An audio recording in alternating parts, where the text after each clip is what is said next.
Good morning, MAB Elementary. It's Mr. T, Tuesday for Circle. Well, what do we have today? Today is May 19th. The year is 2020. So I'll show you how to write that in short script. 05 is the fifth month of May, 19 is the date, and 2020 is the year. So that's how you write the date in short numbers rather than words. Our virtue of the day is a particularly good one. It's reflective. I'll spell it for you. Reflective. R-E-F-L-E-C-T-I-V-E. Reflective.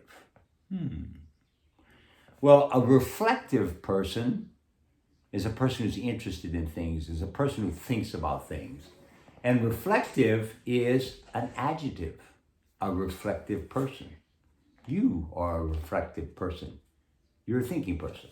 But I can take that suffix, that IV suffix, and change it and change the meaning. Reflection.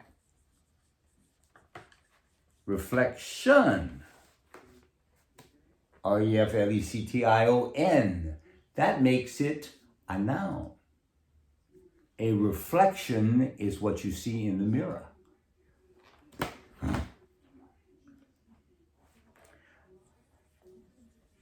I can eliminate the suffix completely and I get the word reflect.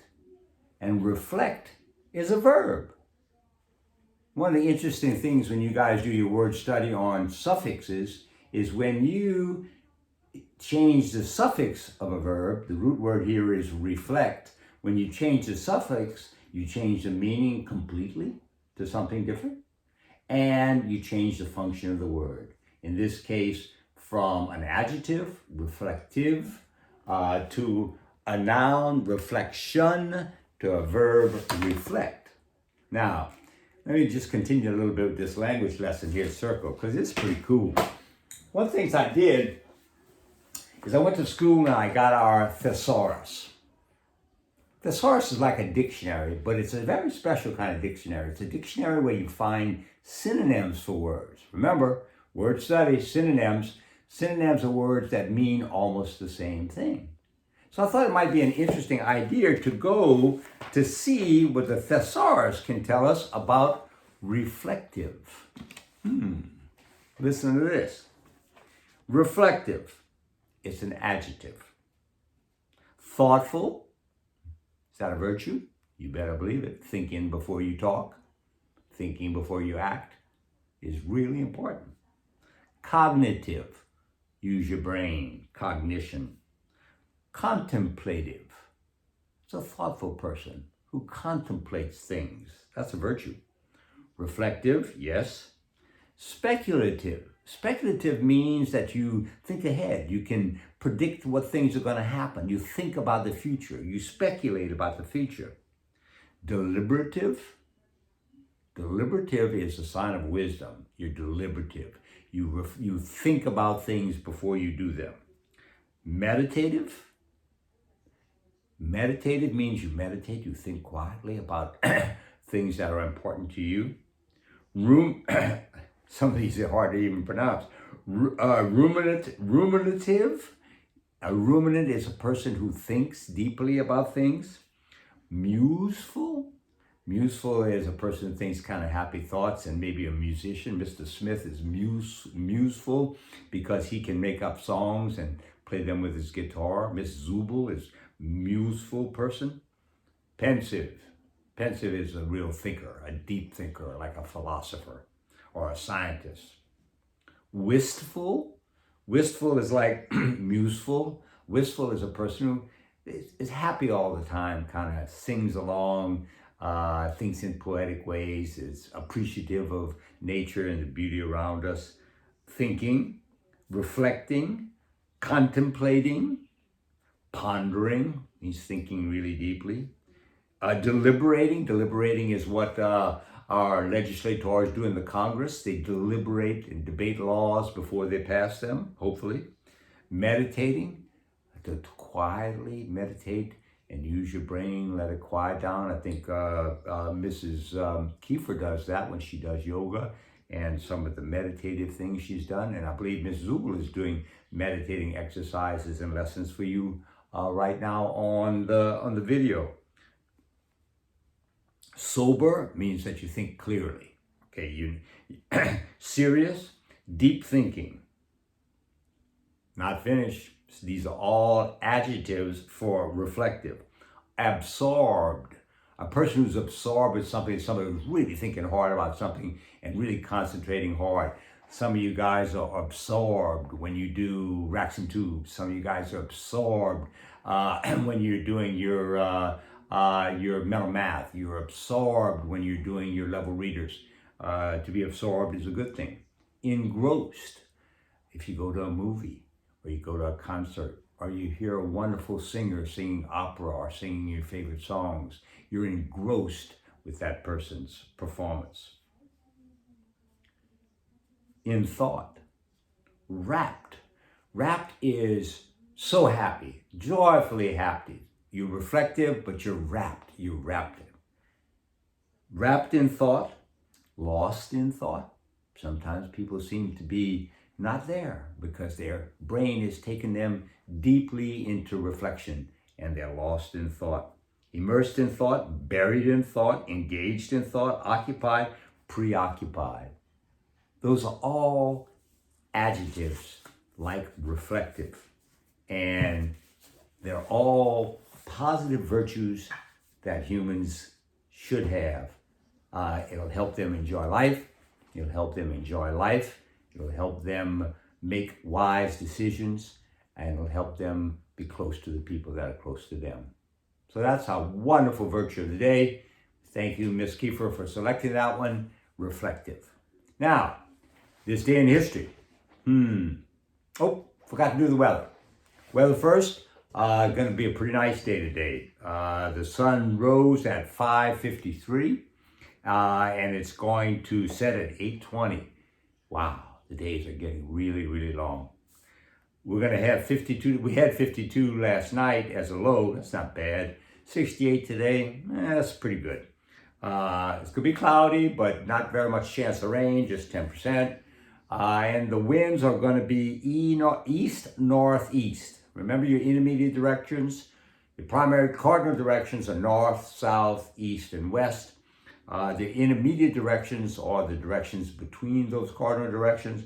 And this wind is going to be 10 to 20 miles an hour. And it's going to be coming at us from the east-northeast.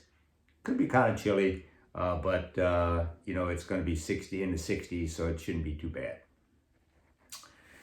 So what happened this day in history? Let's see. In 1743, Jean-Pierre Christian invented the Celsius scale. You know our big room thermometer in the room, we have Fahrenheit degrees on one side and we have Celsius. The cool thing about Celsius is Celsius water freezes to a solid at 0 degrees Celsius and it boils at 100 degrees Celsius. So Celsius scale is based on our number system of 10. And that makes it really easy. And it's the scientific measurement of temperature, Celsius. In 1825, John Quincy Adams, President of the United States, imposed a tariff on wool imports. A tariff is a tax. Whenever an importer brings in a shipload full of wool or textile fabrics, cloth made out of wool, they had to pay a tax on that, which made the wool more expensive for consumers who were making and clothing manufacturers who were making coats and pants and things out of wool. And Adams's idea, which many politicians have tried to do, is to make imported, that is textile wool textile fabric brought in from England, which at the time was the major world producer in the 1800s, to make it more expensive and to allow U.S. domestic manufacturers of woolen clothing to be more competitive, to encourage people to buy American clothes, which would be cheaper. Well, the problem with tariffs like that is the English made, and still do, make really good quality apparel, and to make it more expensive, and you can buy cheaper American-made apparel, but at the time it wasn't the quality of the English. In 1848, the Treaty of Guadalupe Hidalgo ended the Mexican-American War that had been ongoing at that time. The United States had defeated the Mexican armies and forced them to cede the states of California, Nevada, and Utah that became part of the United States of America. You may recall in the history, and I'm sure Mr. Smith has talked to you about this, a big moment was in 1803 when the United States bought the Louisiana Territory from France. And that was the whole middle part of the country, continental United States, all of the lands drained by the Mississippi River. Well, the Treaty of Guadalupe Hidalgo added the rest of the continental United States going west to the Pacific Ocean, adding California, Nevada, and Utah to the landmass of the United States, the continental United States. 1919 was a big year in Europe, well, in Asia, near Europe. Mustafa Ataturk, he landed his army in Anatolia. Anatolia, if you look at your maps, is now part of Turkey. It's the south coast of the Black Sea. And Ataturk had an army, and he attacked the people who were there in Anatolia, conquered the whole of Anatolia, and he is the founding father of the modern Turkish state, the country of Turkey. Mustafa Ataturk, very important man in history. In 1943, two more important people in history, Winston Churchill and Franklin Delano Roosevelt, they met together and planned D-Day. D-Day was the day that was planned. Whoops, Mosby is joining in circle. Say, Mosby, say hello to the Montessori Elementary guys. There he is, Mosby the cat. All right, bud. Getting back to Churchill and Franklin Delano Roosevelt, they planned the invasion of Europe from England. You may recall in World War II, the Nazis had conquered all of the European continent, and only Britain continued the fight against Nazi tyranny. And the United States had joined England, along with Canada and Australia and New Zealand and some other countries, and they planned an invasion, a huge force of ships and men and planes to come across from England into Europe and reconquer Europe for freedom and democracy. And that was planned for 1944, but on this day in 1943, Churchill and President Roosevelt met to plan it. In 1961, Venera 1 was the first man-made satellite space probe to fly by any other planet, and it flew by Venus, which of course is our nearby neighbor. The problem was the technology was just starting to evolve in interspace travel, and Venera had lost its radio communication technology breakdown, and so it couldn't send back any pictures from Venus, but there was a radio signal sufficient to let us know that it actually had flown by. And one last space-related item, since we take in astronomy. 1971, the Union of Soviet Socialist Republics, that was the communist empire of the Soviet Union based in Moscow and in Russia. They had a very advanced space program. You may recall that they launched the first satellite that orbited the Earth, the Sputnik satellite. Well, they launched a Mars probe called Mars 2. The year was 1971. Now think about that.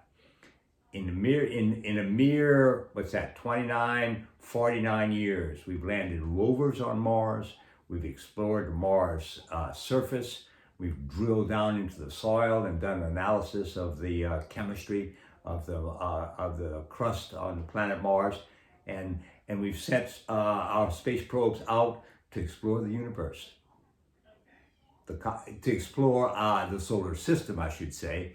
And Voyager 2, of course, as we know, has exited our solar system and is out in interstellar space, billions and billions of miles away from Earth, its home. Pretty eventful day in history, May 19th. Hope you guys have a good work day and work week, and we'll see you later on with math lessons. And coming up, don't forget, on Friday, The Incredible Journey continues. This is Mr. T. Have a great day.